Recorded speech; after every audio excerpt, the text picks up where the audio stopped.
This channel is part of the History Hit network. Pompeii, buried by Mount Vesuvius. This city was frozen in time, providing us with a shocking window into the lost world of the Romans. But that window may close before all her secrets are revealed, as Pompeii comes under threat from all sides. Today, the greatest mystery may be, is the same force that conquered Pompeii the first time rumbling back to life? We're all really worried that we'll actually be here the next time it erupts. These walls, they were never meant to withstand all that they've been through. The threats are very real. Now, experts are trying to solve the lingering riddles before it's too late, as they fan out across the site and use the latest technology and scientific detective work to uncover what Pompeii was like on the eve of its destruction. We want to know who were these people and how were the last moments of their lives.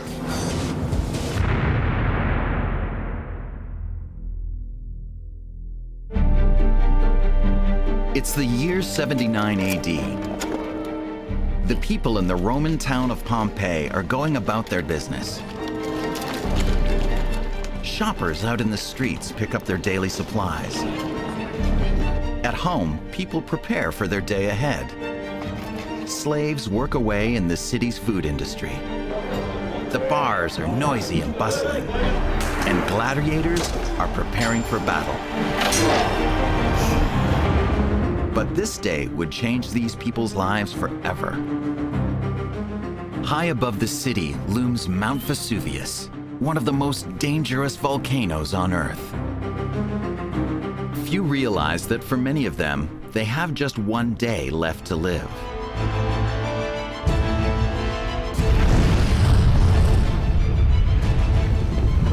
A glowing cloud of volcanic gas and debris begins to roll down the slopes of Mount Vesuvius. Smoke, ash, debris started to fall on Pompeii. They probably had no idea exactly what was happening. As the day progressed, more and more debris fell, and so this blocked doorways, walls collapsed, roofs collapsed, and so people got stuck in their homes, died that way. There were 6 surges of hot gas that flowed down and instantly killed with the heat whoever was left. It took just 18 hours for Pompeii to be buried under millions of tons of volcanic ash and pumice. An entire living city wiped out, thousands of its people buried alive. The superheated air burns their lungs and melts their muscles. Their twisted and contorted bodies were quickly buried in ash. When they finally decomposed, their bodies left voids in the ground. After the decomposition of the body, when the internal organs disappear, they keep this empty space, they form just still the bones, because the bones are very resistant to the decomposition. Long ago, archaeologists realized that if they filled these voids with plaster, the body's shapes could be revealed. The casts they made have captivated the world. Pompeii is unique in showing the emotions of people in their death throes and giving us a real human element that we don't get anywhere else. And I think that's what makes people fascinated by Pompeii. And we see them right in the context of their living spaces, as they're hiding, or they're trying to leave, or they're rescuing their children. But many mysteries remain about exactly how these people died. A team of scientists is now studying 15 bodies that were found together in the east of the city. The odd positions these bodies were found in intrigues team leader Lawrence Alapon. It's very interesting how they found the bodies, because we find several groups together, 3 people together, 4 people together.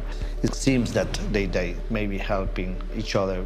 And we want to know what's happened exactly with these people. So who were they, and what were their final moments like? Using the latest in high technology, science may finally be on the cusp of solving this 2,000-year-old puzzle. To do so, they're scanning the casts in more detail than ever before, taking high-resolution photographs and then X-rays of their bones locked inside. History Hit is like Netflix just for history fans, with exclusive history documentaries covering some of the most famous people and events in history, just for you. Whether you're looking to dive into life and crime in Victorian London or the forgotten history that deserves to be heard, History Hit has a documentary for you, just a click away. We're committed to bringing history fans award-winning documentaries and podcasts that you can't find anywhere else. Sign up now for a free trial, and Absolute History fans get 50% off their first 3 months. Just be sure to use the code AbsoluteHistory at checkout. We can see the teeth. We know the teeth. We can see about the diet. We can know the sex because we can see very well the morphology of the pelvis. We can know the age because for the growing of the bone. One cast is particularly well preserved. Lawrence has already unlocked personal details of this man's life. We know that he was between 25, 30 years old. This young man also had a military sword, which leads Lawrence to think he was a soldier. But he's hoping to find out much more. He's taking the data back to his lab in Valencia, Spain, to try to put a face to him. We want to know the last moment of this person, if he suffered or he was afraid, and all this we can see in this face. The well-preserved sections of the cast are copied and then filled into other sections that are less detailed. In this part, we can see the complete side of the cast. So we have to take the complete part for make what part is not complete or is missing. The nose is not completely at the end, but we have the width of the nose. So with this reference, we can know how long and which form was the nose. So we use what we have for complete what we have not. The result is an image that is moving and strikingly lifelike of the young soldier who was buried 2,000 years ago. When we see the face, we understand a lot of things immediately. The nose, the mouth, everything was a people that from the south of Italy or the north of Africa. You give the human aspect. You will feel like that you are living the last moments of these people. Lawrence has figured out what the man looked like, his occupation and age. But unfortunately, the bigger mysteries remain. What were his and the other victims' final moments like? What was Pompeii really like on the day it was covered in ash? Since it can't be solved here, it falls to other scientists documenting the site. But they're aware that time is running out. Wind and rain, 3 million people annually who come through Pompeii. These are the things that chip away at the site. Part of the threat is the numbers of people here, the record numbers that we get into Pompeii. The constant leaning up against walls and scraping against walls, people picking things off. All these issues serve as a very real threat to the preservation of Pompeii. Centuries of exposure to the elements mean that this city is also coming under threat from potential landslides. One major landslide could bury the delicate buildings of Pompeii before all her secrets are revealed. These walls, they were never meant to withstand all that they've been through. So we need to find new ways and new ideas for preserving those architectures. They will fall down. But the deadliest danger still waits on the horizon. The threat of Mount Vesuvius is a very real threat. Although we stand here in the shadow of the mountain trying to figure out what happened on that day, we're all really worried that we'll actually be here the next time it erupts. Vesuvius has been described as being one of the most dangerous volcanoes on Earth. Because of the large population in the immediate vicinity of the volcano, there's a very high chance of severe destruction and, of course, high numbers of casualties. In the wake of these new threats, scientists are now embarking on an ambitious plan to create the first ever 3D model of Pompeii. all its major buildings, monuments, and homes to create a virtual copy of the city that will last forever. This monumental task is being carried out by architect Raffaele Martinelli and his team. They're documenting over 2,000 buildings and miles of intricate roads, from the ancient Forum in the west to lavish villas in the north, and the magnificent amphitheater in the east of the city. The 3D model is important as it allows us to see the location and current situation as it is now. It's the first time that such an extended and complete digitalization of the whole site has been created. Raphael's goal is to document every inch of this 66-hectare site and help answer unsolved mysteries, from how the Romans lived and interacted to what different areas of the city can tell us about their final hours. We can compare what we are finding, and it helps us see the changes in the buildings over time. And it allows us to plan new repairs to the buildings we're working on and help in their preservation and maintenance.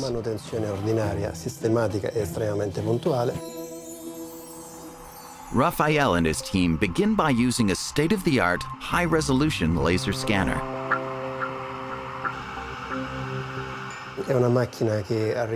This machine measures a lot more than 1 million individual points in a second. It means we get very detailed information of the buildings we are scanning. Today, they're mapping the thermal baths in a building on the southern edge of the city called the House of Menander. It's one of the richest houses in all of Pompeii. Today, we are working in the bathroom area. As they scan, surprising new details come to life. Details long hidden from casual view. The team is surprised to discover how comfy a 2,000-year-old bathroom could be, if you had the money. This house has its own small thermal bath. And although it's ordinary for us, this house had hot running water. Once the data is loaded onto their high-powered computers, Raphael can manipulate any of the buildings and monuments that they've scanned. We are getting data about every single wall in the city and eventually the whole site. By combining the work of the scanner and the computer program, the data then gives us a lifelike 3D model. Then we add a color layer, which is taken from photographs of the buildings.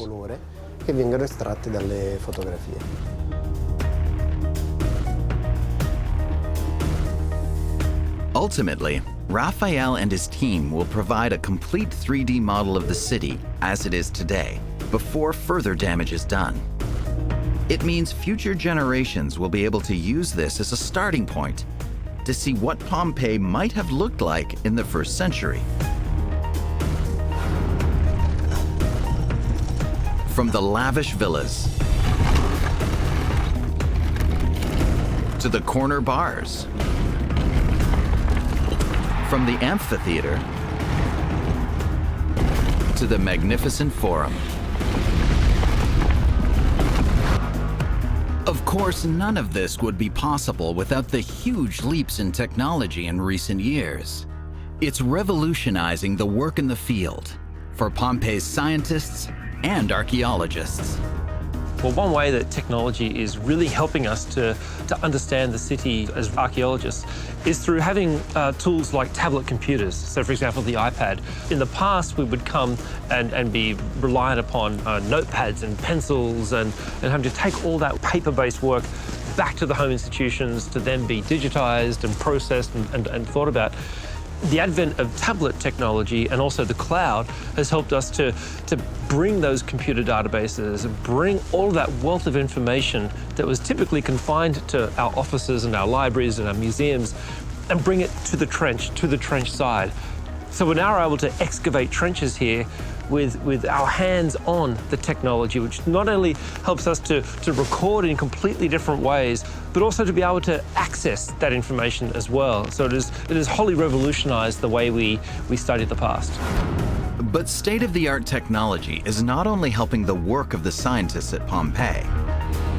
In some cases, it's even challenging their preconceptions. The Quadriporticus in the south of the city. This sprawling building has long been thought of as a gladiator barracks, and that's still what many tourists are told when they visit Pompeii. Professor Eric Paler from the University of Massachusetts has been working this site for almost 20 years. For some time, he's had his doubts about the real use of the Quadriporticus. Over our 4 years of research, there have been a lot of clues that this building has not been used as a gladiator barracks. And not least among these is the fact that the building is elegantly constructed and decorated, including the remnants of fine wall paintings, even in the latrine. Now Eric's turning to new technology to help in his search for the truth about this building. He's using a handheld structure sensor. It's a versatile, portable piece of equipment to capture 3D details of the site. The personal scanner for us as archaeologists is a really amazing opportunity. Whereas before, we could take photos, we could make a sketch, but we could never get a really detailed picture of something. Now, with just a few minutes of time, we can not only get the idea that we're interested in, but capture the whole reality around it. And that's revolutionary. The structure sensor fires a beam of infrared light at the architecture. It's actually capturing the space as I kind of paint along the wall visually. Now, not only is it capturing the geometry, it's also capturing the imagery. So while we're at the one hand getting the space, we're also getting a sense of the texture. As Eric traces his tablet across the entire surface of the building, he gets a complete picture, not just of what he can see, but also what he can't. What we're seeing here is this hole here in the wall, which actually is a major sewer of the city. And you begin to see the scanner moving down the corridor, picking up more and more of the space. The scanner plots the line of the sewer, giving Eric vital information about how the infrastructure here has been built. But crucially, without having to excavate. There it is. Let me fill the holes. It's going to use the processor of the tablet to find any gaps that I've missed that are just small or were little areas that were behind a rock. And now I can zoom around in the space of this wall and show you the X-ray view. And now we're back behind the wall, and that is where that sewer is, right here.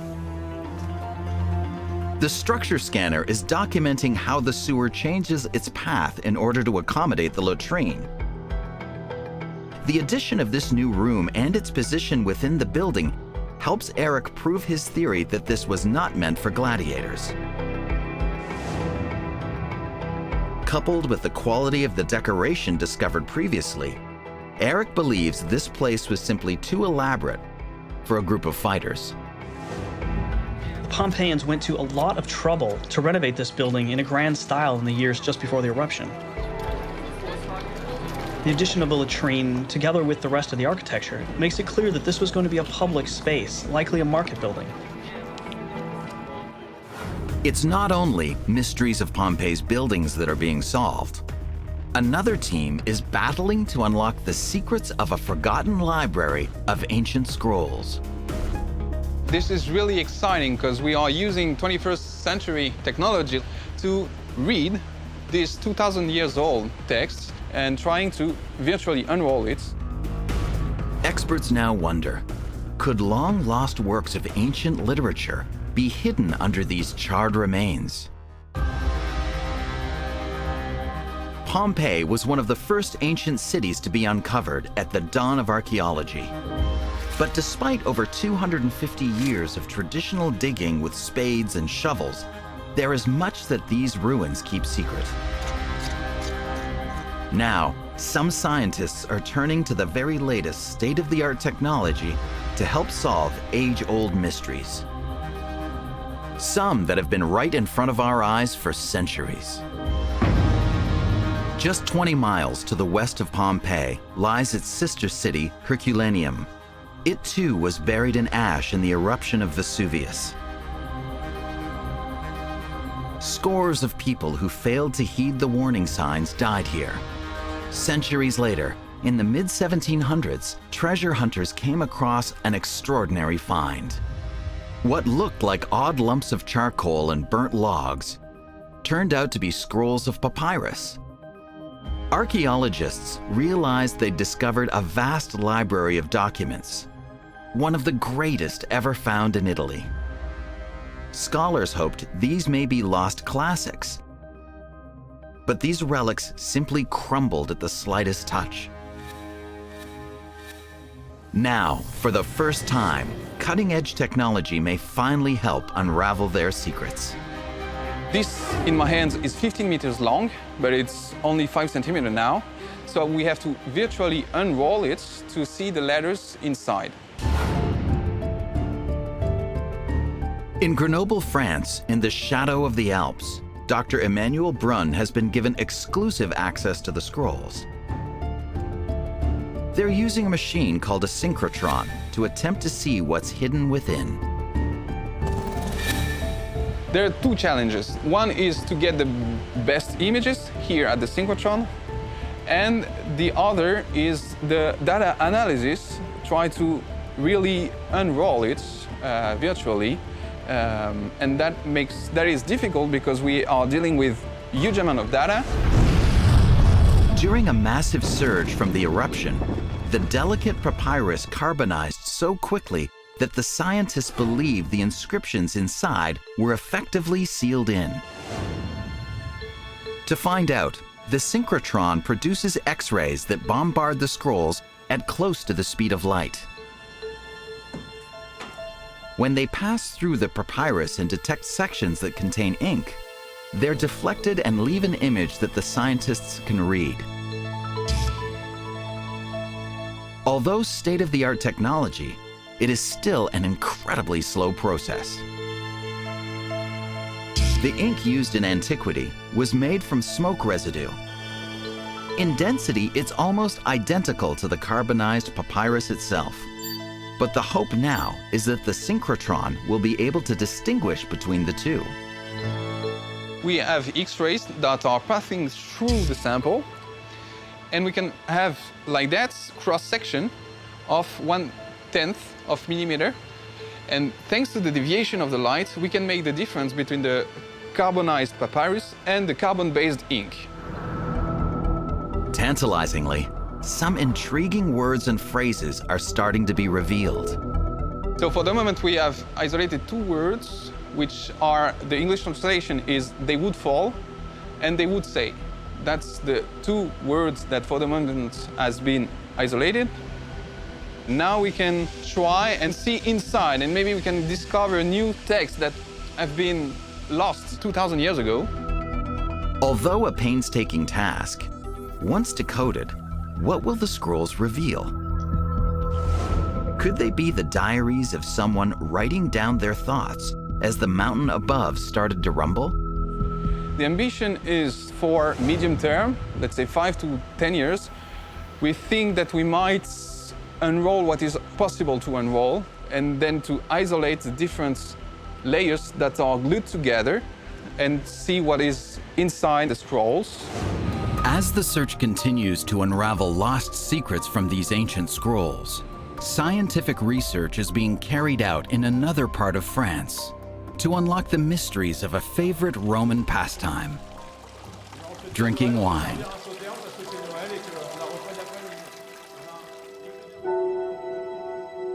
Cedric Durand runs a vineyard in Provence, France.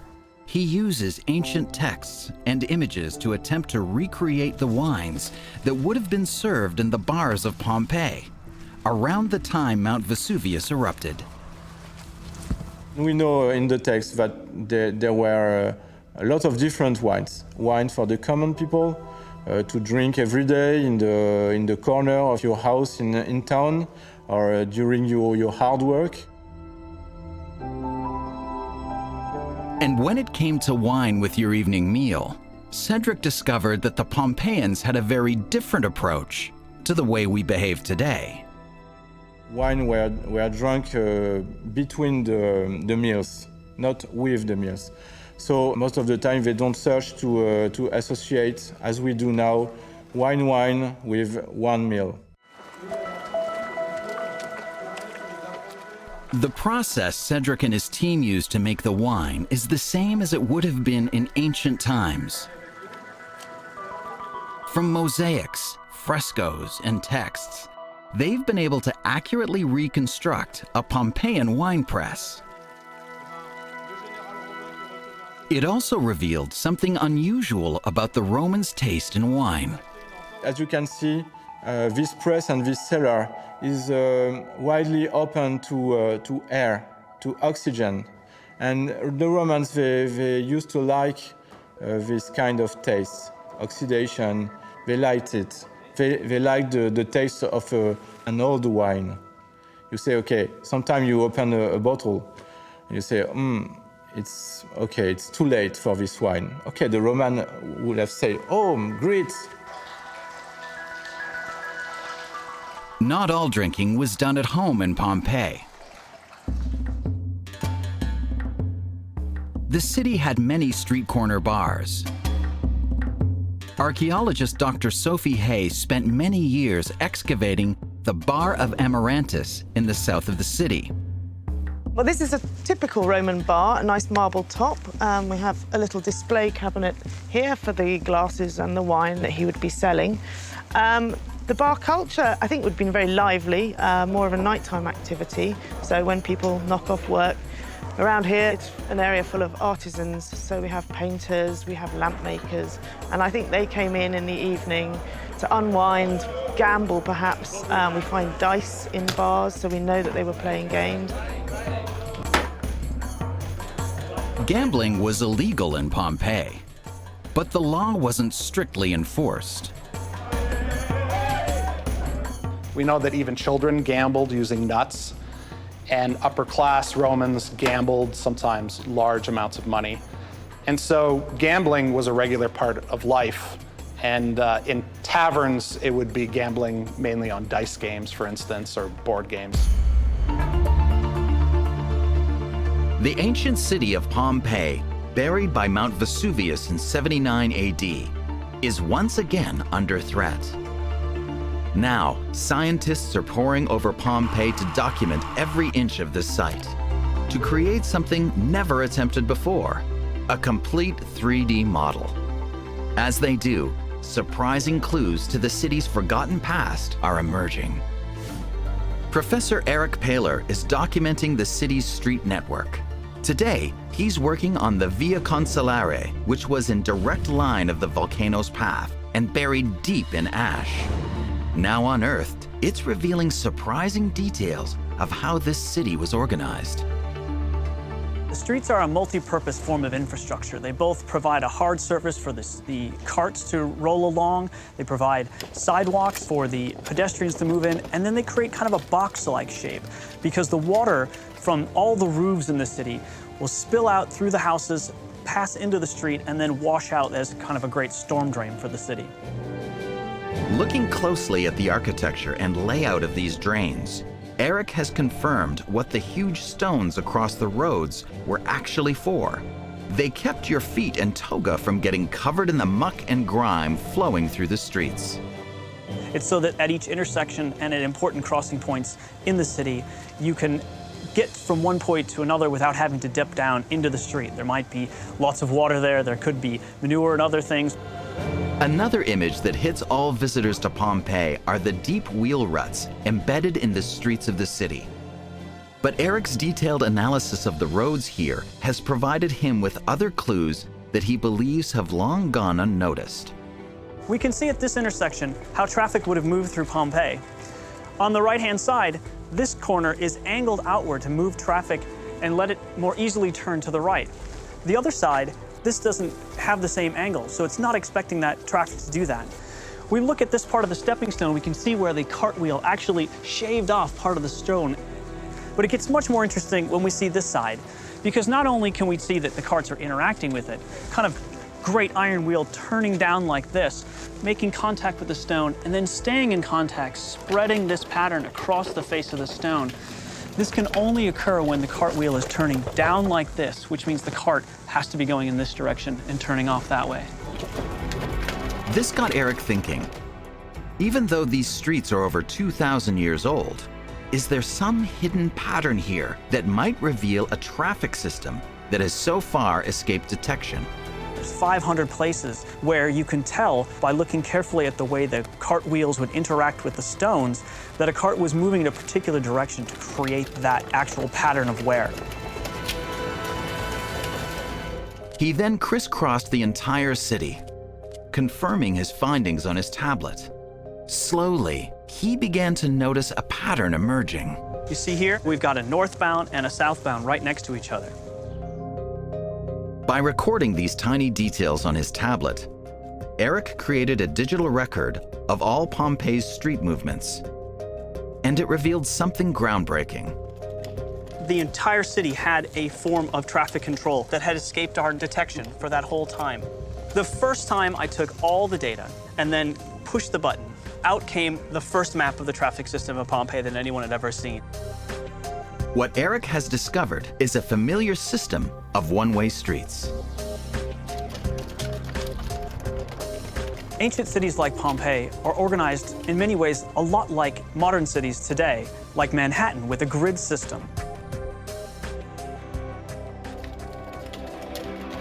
The traffic that moves through modern New York and ancient Pompeii had to face the same kinds of intersections, square intersections that force traffic into certain patterns and not into others. And Pompeii certainly needed organized streets. Although only 12,000 people lived here, thousands more traveled into the city as it was home to one of the most important buildings in Pompeii, the massive amphitheater. The amphitheater dominates the eastern edge of the city. It's the most imposing structure left standing in Pompeii. The amphitheater in Pompeii is the oldest one that we know of. So the amphitheater, which means a double theater, was an invention in Italy. So the Greeks already had theaters with seating in 180 degrees. The idea of the amphitheater or arena was 360-degree seating. And so from anywhere in the stands, you could watch the spectacle in the middle of the arena. Arena itself simply means sand, because sand would be put in the center to absorb all the blood and so on from the spectacles. And the current work of the scientists here means that a complete picture of this massive structure can now be seen. Well, the amphitheater here compares to all of the amphitheaters in Italy in that it's the first stone-built structure of its kind in all of Italy. As a 20,000-seat amphitheater, it certainly was more than what was necessary for one single town, but it's certainly serving the rest of the regions. As a modern generation of experts continue to fan out and document this site, long unnoticed details are coming to light. It was a long day, and they had all sorts of contests throughout the day. In the summer, it would be hot, but they allowed for that by having awnings that would have been hauled out on pulley systems to cover all of the crowd to keep them protected from the sun. And the varying size and shape of the seats reveal there was a strict hierarchy for those who came to watch. Women and slaves tended to sit further back up into the stadium, so it was very tiered depending on one's class and one's gender. The elites and the town leaders down towards the front. But all these groups shared one thing in common: their love of the gladiator games. They were the equivalent of the major sporting events that we attend today. Historians now understand that gladiatorial combat was more complicated than simply throwing victims to the lions. Many of the men involved were very much the sports heroes of their day.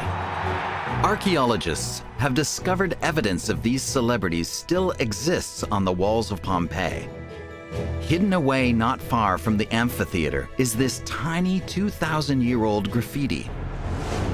Experts believe it's a drawing of a gladiator known as a retiarius. He wore a guard on one arm. Part of his armor was a plate tied to his left shoulder to help protect his head. He fought with a net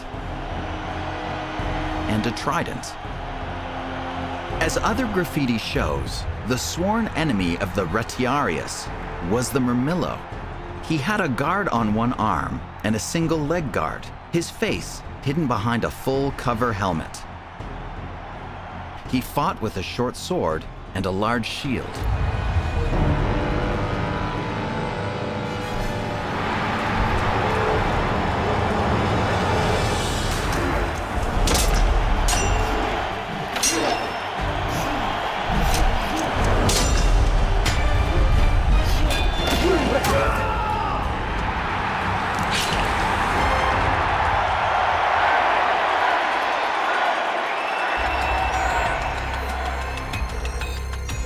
Uncovering 2,000-year-old etchings at Pompeii has provided vital insight into what went on here during Roman times. But state-of-the-art scientific technology is helping throw new light on the ancient world of Pompeii. So far, scientists have been able to put a face on some of the victims and brought crumbling streets back to life. But the very walls of this city are now at serious risk of being lost forever.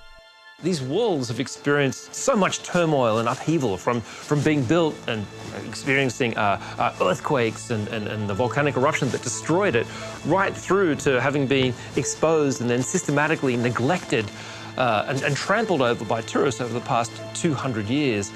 Indeed, most of the walls that we walk through here have been exposed longer in the modern period than they ever existed in antiquity.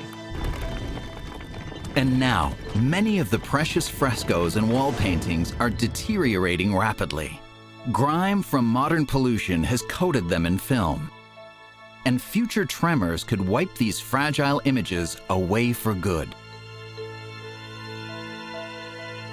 The importance of the frescoes is extraordinary. They allow us to reconnect with the people who once lived in these very homes. That's one of the most important types of evidence we have from Pompeii is wall paintings. So while wall paintings have survived in other places, we just don't have the amount that there is in Pompeii, which reflect the artistic interests of people and show scenes of mythology and so on, but more crucially for us, precisely reflect the kind of things that occurred in houses and bars and shops and so on. Early efforts to preserve them with substances like wax and oil did more harm than good.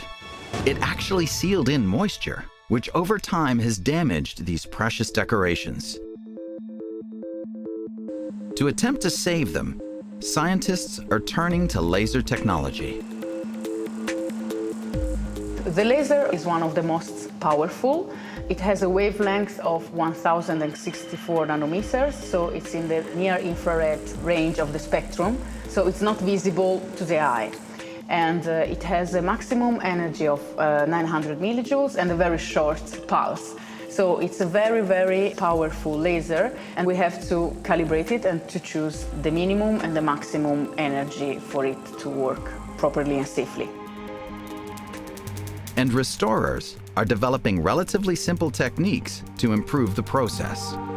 Sometimes it is very useful to use water to wet the surface. This way the colors become brighter and the removal is easier. And then the water also cools down the surface, and when the laser heats up the water, this helps the ejection of the unwanted material. Pompeii is one of only a handful of sources of Roman wall decorations on Earth. They display astonishing depictions of everyday life and are a wealth of vital information for historians. Thanks to this 21st century technology, we also can shed some light on the habits of the Roman people and to see how they were dressed how their hairstyle was. And so it also helps to have new knowledge about the history of these people and of our country. It's a technique that has now brought Pompeii's stunning Villa of the Mysteries back to its original glory. The faces are now shining as bright as when they were first painted. And as more and more frescoes are revealed, we learn more about what the interiors of the homes of Pompeii looked like. But scientists aren't just concentrating on what's above ground. They're also looking for clues underground. Pompeii had a sophisticated plumbing and water system. There are over 40 fountains in the city, and many of the grand houses had running water. But Pompeii's gutters and drains can also answer questions about the citizens' lifestyles and what they consumed. It may not be the most glamorous investigation at Pompeii, but if someone doesn't do it now, a wealth of information may be lost forever. The latrine deposits in Pompeii are great assemblages because people maybe indiscriminately throw things down in the latrines, or as it's a fast way to dispose of some rubbish that I may have been working on in the kitchen next door. McKinnon has sifted through tons of ancient garbage looking for clues, but the most revealing might come from animal bones. What he's discovering paints a picture of the final meals of many of Pompeii's doomed citizens. There's lots of information that registers on the bones themselves that tell us about the preparation process and the cooking process. Today, he's investigating a set of remains found in a latrine in the house of Marcus Lucretius, a once lavish house in the center of Pompeii. The remains form the top layer of the latrine, so in terms of chronology, this waste is from a time not long before the eruption of Mount Vesuvius. It has a big concentration of materials that look like it came from a wealthy feast. It has songbird remains, which are a delicacy in antiquity. Lots of fish, sea urchins, and shellfish. So it's special. The latrine also contains the bones of pigs, a widespread commodity in antiquity. But by analyzing the state of their teeth, McKinnon can deduce the age of these animals, and he spots something startling. This particular assemblage has the highest concentration of young pigs from Pompeii. Younger pigs under 2-3 months of age would be a delicacy in Pompeii. The wealthier people were the ones who had the resources to access them. This paints a vivid picture of a banquet enjoyed by some of the richest people in town. So it's the chance to impress one's friends, be the talk of the town. As a clearer picture of the lifestyles of the Pompeians emerges, it's the future of the city that is fast becoming the main focus. The volcano Mount Vesuvius looms large over the town of Pompeii, an ever-present threat waiting to erupt all over again. And as scientists and archaeologists race against the clock to create a complete 3D model of Pompeii, they're now aware of a new danger: potentially catastrophic landslides within the city. Scientists believe that as the rain flows down from Vesuvius, it's starting to move the huge mounds of earth in the unexcavated areas of the site, and will collapse the buildings and monuments that they're now mapping. In a bid to find out if their worst fears might be realized, they're now looking to the heavens. We started working with the Italian Space Agency. Their Cosmo SkyMed satellite allows us to see every little movement of the ground in the unexcavated areas, and of the buildings and walls, which often fall underneath the heavy rains. This system is accompanied by wireless sensors on the ground, which send us a warning for every little movement of the buildings and of the earth around them.